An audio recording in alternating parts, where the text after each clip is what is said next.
I have a confession to make.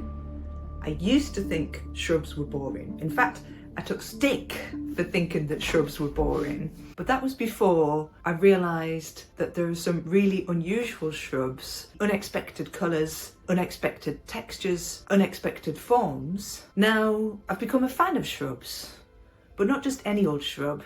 I like unusual shrubs. The more uncommon, the better. In this vid, I give you 12 evergreen shrubs that will brighten up your winter. First up, we've got Sophora Little Baby.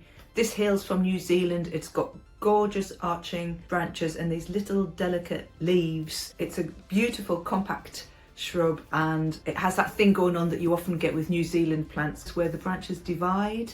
We'll be seeing a bit more of that throughout the vid. This one is also drought tolerant once it's established. Next one is called Lophomyrtus Kathryn. This one really genuinely has stunning leaves. They're a mix between burgundy, pink and cream.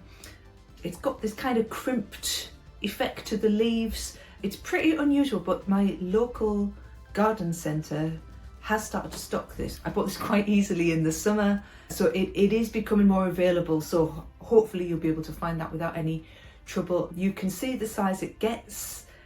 This one is not compact at all. It's a really striking display for the whole year round.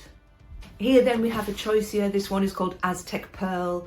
The leaves are much more slender than the regular Choisya. It has white flowers which come in spring and then they come again in autumn. Again, this will get to a large size given time. You can always prune it to whatever size is suitable for your own garden. One thing I really like about Choisyas is the smell when you're pruning them. Oh my God, that is so nice. These intriguing and unusual specimens are planted and showcased in Mona's garden in North London, by the way, if you're wondering where they're filmed. I've put a link in the description below in case you're interested in organising a group booking or want to find out more. Okay, we have Cinia, silver ward. This one has lovely silvering leaves, as you would probably guess by the cultivar name. Makes a very good coastal plant as it's quite low maintenance, drought tolerant once established. It's got quite a soft, elegant look. Next one, I wasn't sure whether to include because it's not that unusual, but it's a Pittosporum Tom Thumb. I did decide to include it because it has such a richness of colour in those like deep red winey leaves, almost plummy. I think a red foliaged evergreen is really earning its keep for that added brightness in the winter. So we've actually got 2 Pittosporums on the list. The second Pittosporum is really unusual, which is reflected in its name, Pittosporum Anomalum, and it really does not present like what you'd expect a Pittosporum. Look at its form, it's really divided. Some might say it's got a face only a mother could love, but other people love it. I'm going to see if I can seek out a photo where it perhaps looks a little bit nicer than this one, because I feel like I'm not representing it, but I've included it because it's highly unusual. I know for some folks like myself, that in itself makes it an attractive plant. So we have Aelia grandiflora. This one is officially semi-evergreen, but London tends to stay mild, so in the microclimate where I am, this one goes for evergreen. It has really striking trumpet-shaped flowers, and flowers quite long as well from summer right into autumn, and it's a good one for attracting pollinators. The Aelia Hasty compact is a tough, hardy shrub, which again makes it good for coastal areas. It has small glossy leaves and it has clusters of daisy-like flowers in the summer. It can even be used as a low hedge. This is just one of the Olearias, by the way. There's about 40 different cultivars out there. If you want to do some research and explore, see which of them might be suitable for your area, your particular spot. But yeah, there's a whole host of Olearias out there. Myrtus communis, again, might not be the most rare on the list. This is the common myrtle. It's kind of a classic evergreen shrub. I have a client who has a hedge of this, and when it's in flower, it looks absolutely stunning. I've seen people stop in the street and take photographs of it. Next up, we have Pastia Lentiscus. This is known as the mastic tree. It's a hardy evergreen shrub that really thrives in hot, dry conditions, which means it's a great drought-tolerant plant.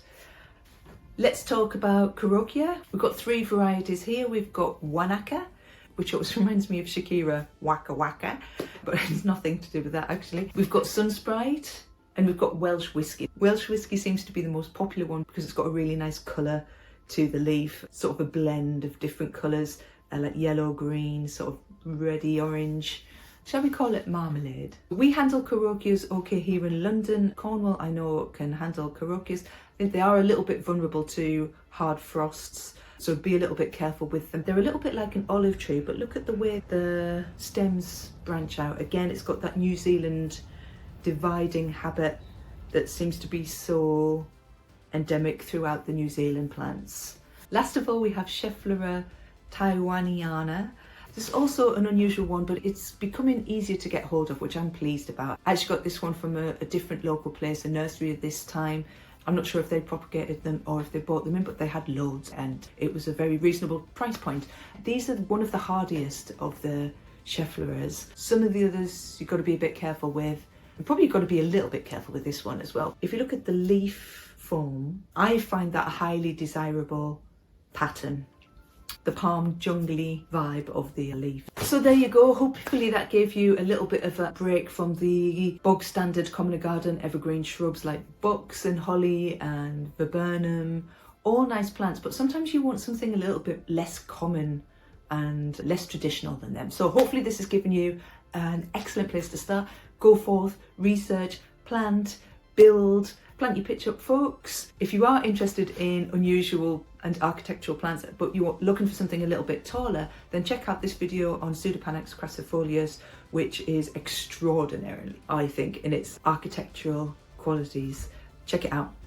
If not, I'll see you next time. Over and out, plant your pitch up, fans. We build, we create.